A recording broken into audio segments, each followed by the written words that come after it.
আসসালামু আলাইকুম ওয়ারাহমাতুল্লাহ। সূরাহ ইখলাস কোন সময় পড়লে সাথে সাথে ফল পাওয়া যায় এবং মনের সব আশা পূরণ হয়ে যায় জানলে অবাক হয়ে যাবেন। আমি আপনাকে অনুরোধ করব ভিডিওটি একেবারে শেষ পর্যন্ত দেখার জন্যে। প্রিয় দর্শক, সূরাহ ইখলাস ছোট একটি সূরা, কিন্তু ফজিলতে শ্রেষ্ঠ। এই কারণেই আমাদের মধ্যে অনেক মানুষেরই মুখস্থ আছে এই সূরাটি। যারা কুরআন শরীফ পড়তে জানেন তাদের এবং যারা পড়তে জানেন না তাদেরও মুখস্থ আছে। অনেক মানুষ নামাজের মধ্যে সূরাহ ইখলাস পাঠ করেন শুধু ফজিলতের কারণে, আর যারা মা বোনেরা রয়েছেন তারা শুনে শুনেই মুখস্থ করে ফেলেন।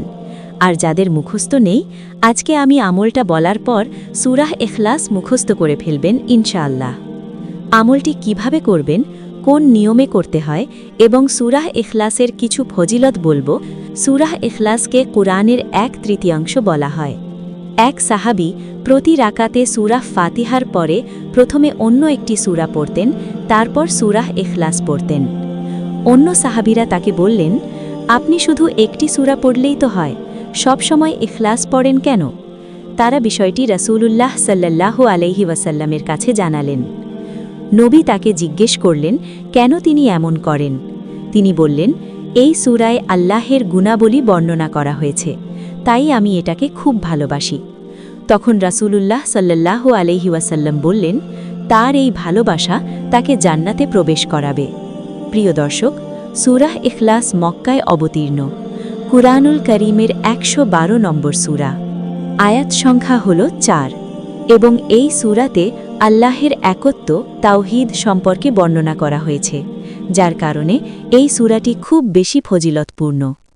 এক সময় কিছু ইহুদি আলেম ও কুরাইশ মুশরিকরা রাসূলুল্লাহ সাল্লাল্লাহু আলাইহি ওয়াসাল্লামকে প্রশ্ন করেছিল, তোমার রবের পরিচয় কি? তোমার রব কে? এই প্রশ্নের উত্তরে আল্লাহ তাআলা নাজিল করেন সূরাহ ইখলাস। এই সূরার মাধ্যমে আল্লাহ তাআলা নিজের পরিচয় স্পষ্টভাবে জানিয়ে দিয়েছেন। এ কারণেই সূরাহ ইখলাসকে তাওহীদের সার অংশ বলা হয়। প্রিয় দর্শক, এই সূরাটি আমল করার সময় হল শুক্রবার আসর নামাজের পর মাগরিবের নামাজের আগ মুহূর্ত পর্যন্ত। এর মাঝে এই সূরাটি 3 বার বা 5 বার বা 9 বার পাঠ করবেন। পাঠ করার সময় আপনার চাওয়া পাওয়াগুলো খুব ধ্যানে রাখবেন। ধরুন আপনি কোনো চাকরি পেতে চান, বা আপনি কোনো শত্রুর হাত থেকে মুক্তি পেতে চান, বা দুনিয়ার যে কোনো জরুরাত। শুক্রবার আসর নামাজ থেকে মাগরিবের আগ মুহূর্ত পর্যন্ত পাঠ করতে থাকুন। ইনশাআল্লাহ আপনি অবশ্যই ফলাফল পাবেন।